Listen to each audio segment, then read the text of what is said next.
Hi friends, ఈ రోజు మనం మాట్లాడుకోబోయే దేవుడు రోజు రోజుకి పెరుగుతున్నాడు. 50 ఏళ్ల క్రితం చేసిన వెండి కవచం ఇప్పుడు ఆ విగ్రహానికి సరిపోవడం లేదు. ఎండాకాలం వచ్చినా ఎండిపోని బావి, 1000 సంవత్సరాలుగా శాస్త్రవేత్తలు ఎంత ప్రయత్నించినా ఆ రహస్యాన్ని ఛేదించలేకపోయారు. మరియు ఆ దేవుని ముందు నిలబడి ఎవరైనా అబద్ధం ఆడితే ఆ క్షణమే అతనికి శిక్ష పడుతుంది అని నమ్ముతారు. పెరుగుతున్న దేవుడు, ఎండిపోని బావి మరియు క్షణాల్లో న్యాయం తీర్చే ఒక శక్తి. ఇది అంతా ఒక కల్పిత కథ కాదు. ఇది కాణిపాక వినాయక స్వామి యొక్క నిజమైన కథ. ఈ వీడియో చివరి వరకు చూడండి, ఎందుకంటే ఈ రహస్యాల వెనుక ఉన్న సత్యం మీరు ఊహించలేనంత ఆశ్చర్యంగా ఉంటుంది. ఈ కథ ఆలయంలో మొదలైనది కాదు. ఇది ముగ్గురు సోదరులు మరియు ఒక బావితో మొదలవుతుంది. ఇంతకీ ఆ రోజు ఏం జరిగింది, ఆ సోదరులు ఏం కనుగొన్నారో ఇప్పుడు చూద్దాం. 1000 సంవత్సరాల క్రితం ఈ కాణిపాకం ఒక మామూలు గ్రామం. ఇక్కడ ముగ్గురు సోదరులు ఉండేవారు, కానీ వారి జీవితం అందరిలా సాధారణంగా లేదు. ఒక్క సోదరుడు మూగవాడు, రెండవ సోదరుడు చెవిటివాడు మరియు మూడవ సోదరుడు అంధుడు. ముగ్గురు సోదరులకి ఉన్న లోపాల కారణంగా గ్రామంలో అందరూ వారిని చిన్న చూపు చూసేవాళ్ళు. ఈ ముగ్గురు సోదరులు వారికి ఉన్న పొలంలో వ్యవసాయం చేసుకుంటూ జీవించేవారు. కానీ ఆ పొలానికి నీటి కొరత వచ్చింది. దాంతో వాళ్ళు వాళ్ళ పొలంలో ఒక బావి తవ్వాలని నిర్ణయించుకున్నారు. వాళ్ళు ఒకరికొకరు సహాయం చేసుకుంటూ బావి తవ్వుతున్నారు. అకస్మాత్తుగా వారి గుణపానికి ఏదో ఒక రాయి గట్టిగా తగిలింది. ఏం చేయాలో అర్థం కాకుండా ఆ రాయిని పారతో గుచ్చారు. ఆ రాయి నుండి ఒక్కసారిగా రక్తం ప్రవహించి బావి అంతా ఎర్రగా మారింది. ఆ ముగ్గురు సోదరులు భయంతో, ఆశ్చర్యంతో ఒక్కడే నిలబడిపోయారు. అదే క్షణంలో ఒక అద్భుతం జరిగి మూగవాడికి మాట వచ్చింది, చెవిటివాడికి వినికిడి వచ్చింది మరియు అంధుడికి కళ్ళు స్పష్టంగా కనిపించింది. అంతే, ఇప్పుడు ఆ ముగ్గురు సోదరులకు ఉన్న వైకల్యం పోయింది. ఆ వార్త గ్రామమంతా వ్యాపించడంతో గ్రామస్తులంతా ఆ బావి దగ్గరకు వచ్చి లోపల ఏం ఉందో చూద్దామని ఆ బావిని మరింత తవ్వడానికి ప్రయత్నించగా ఒక వినాయకుడి విగ్రహం బయటపడింది. కానీ ఇక్కడే అసలు రహస్యం ఉంది. ఎంత తవ్వినా ఆ విగ్రహం యొక్క పాదాలను, దాని మూలాన్ని ఎవ్వరూ తెలుసుకోలేకపోయారు. విగ్రహ కింది భాగం నీటిలో అలాగే ఉండిపోయింది. ఈ రోజు వరకు కూడా ఆ విగ్రహ పాదాలు బావిలోనే ఉన్నాయి. ఆ దృశ్యాన్ని చూసి గ్రామస్తులంతా తమ పూజా సామాగ్రిలతో అక్కడికి వచ్చి వేలాది కొబ్బరికాయలు పగలగొట్టి దేవునికి నైవేద్యం పెట్టారు. ఆ కొబ్బరి నీరు ఏకంగా 1.5 ఎకరాల భూమిని తడిపేసింది. స్థానిక భాషలో 1 ఎకరం భూమిని కని అని, నీరు పారడాన్ని పాకం అని పిలుస్తారు. ఈ రెండు పదాలను కలిపి కాణిపాకం అనే పేరు వచ్చింది. ఇదే ఈ ఊరి పుట్టుక కథ.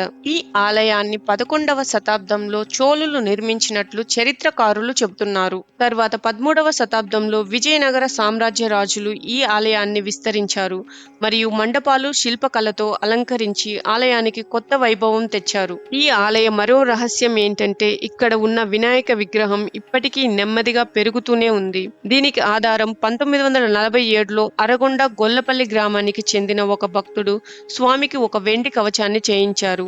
అప్పట్లో అది విగ్రహానికి సరిగ్గా సరిపోయింది. కొన్ని సంవత్సరాల తరువాత ఆ కవచం స్వామి వారికి సరిపోలేదు. దానికి విగ్రహం పెరగడమే కారణమని నిర్ధారించారు. ఈ రోజుకు కూడా ఆలయ ముఖద్వారం వద్ద 1945 నుండి రకరకాల సైజుల్లో తయారు చేసిన చాలా వెండి కవచాలు ప్రదర్శనలో ఉన్నాయి. ఇవి విగ్రహ పెరుగుదలకు ప్రత్యక్ష సాక్ష్యంగా నిలుస్తున్నాయి. ఒక నమ్మకం ప్రకారం ఈ విగ్రహం కలియుగం ముగిసే వరకు పెరుగుతూనే ఉంటుందని, తర్వాత స్వామి మానవ రూపంలో దర్శనమిస్తారని భక్తుల విశ్వాసం. చిత్తూరు జిల్లాలో తీవ్రమైన ఎండాకాలాలు, నీటి కొరత సాధారణం. చుట్టుపక్కల బావులు, చెరువులు ఎండిపోయినా ఈ బావిలోని నీరు మాత్రం ఎప్పటికీ తరగదు. వర్షాకాలంలో ఈ బావి పొర్లి ప్రవహిస్తుందని, స్వామి స్పర్శ పొందిన ఆ నీటిని పవిత్ర జలంగా భావించి భక్తులకు తీర్థంగా పంచిపెడతారు అని కూడా చెబుతున్నారు. ఈ కాణిపాక ఆలయానికి ఉన్న మరో గుర్తింపు ఏంటంటే దీన్ని న్యాయస్థానంగా పరిగణిస్తారు. శతాబ్దాల కాలం నుండి ఇరుగు పొరుగు వివాదాలు, భూ తగాదాలు, నమ్మక ద్రోహాల వంటి సమస్యల పరిష్కారానికి ప్రజలు న్యాయస్థానానికి బదులు ఈ గుడికి వస్తుంటారు.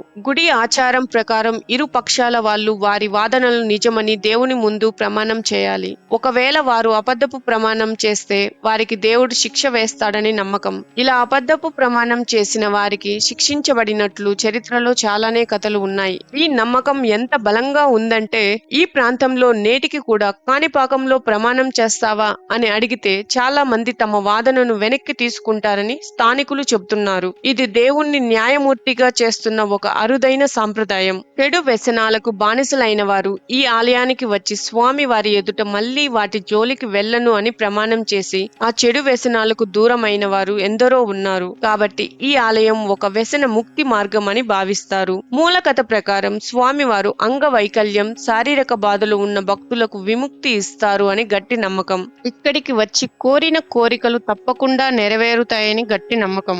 ఆ కారణం చేతనే స్వామి వారిని వరసిద్ధి వినాయక స్వామి అని పిలుస్తారు. ఇక్కడ స్వామి వారికి వినాయక చవితి నాటి నుండి 21 రోజుల వరకు బ్రహ్మోత్సవాలు చాలా ఘనంగా జరుగుతాయి. ఈ ఉత్సవాల్లో స్వామి వారిని ఊరేగించడం, నిరంతర అన్నదానాలతో, భక్తుల దీక్షలతో కాణిపాకం చూడచక్కగా ఉంటుంది. 1000 సంవత్సరాల క్రితం ఆ ముగ్గురు సోదరులకి కావలసినది ఒక్కటే, నీరు. కానీ విధి వారికి ఇచ్చింది ఒక గుర్తింపు, ఒక గ్రామానికి శాశ్వతమైన పేరు మరియు తరతరాలుగా కొండంత నమ్మకం. ఇంతటి ప్రసిద్ధిగాంచిన ఈ పుణ్యక్షేత్రాన్ని మీ జీవిత కాలంలో తప్పకుండా ఒక్కసారి అయినా దర్శించుకోండి. ఈ కథలు మీకు ఎలా అనిపించాయి? మీ అభిప్రాయాన్ని కామెంట్ రూపంలో తప్పక షేర్ చేయండి. ఇలాంటి మరిన్ని ఆసక్తికరమైన ఆలయాల చరిత్రలు, రహస్యాలు తెలుసుకోవాలంటే ఈ వీడియోని లైక్ చేసి ఛానల్ ను సబ్స్క్రైబ్ చేసుకోండి. జై శ్రీరామ్.